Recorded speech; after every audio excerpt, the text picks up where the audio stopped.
mediat amerikane dhe jo vetëm ato e kanë quajtur Ramaduro.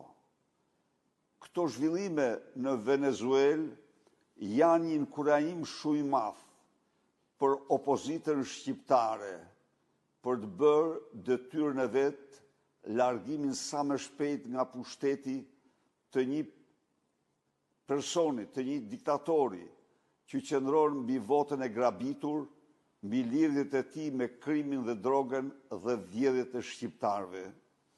Të dashur miq, sot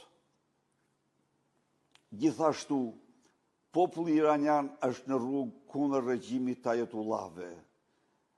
Qytetet të tëra të Iranit janë përfshirë nga protestat fuqishme.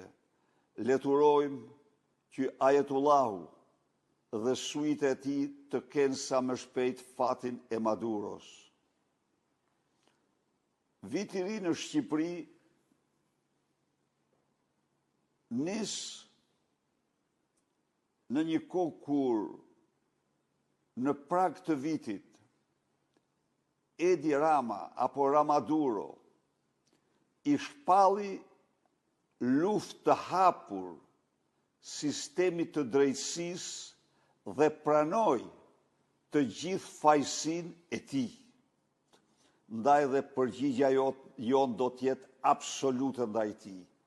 Kështu që do të përgatitem dhe jemi të përgatitur për protesta të reja të fuqishme në moton ja vdekje, ja liri, dhe ne do fitojmë. Ne sa herë kemi përdorur këtë moto kur janë kërcënuar për vdekje lirit tona. Ka ndodhur kjo në 98, 99, ne kemi triumfuar.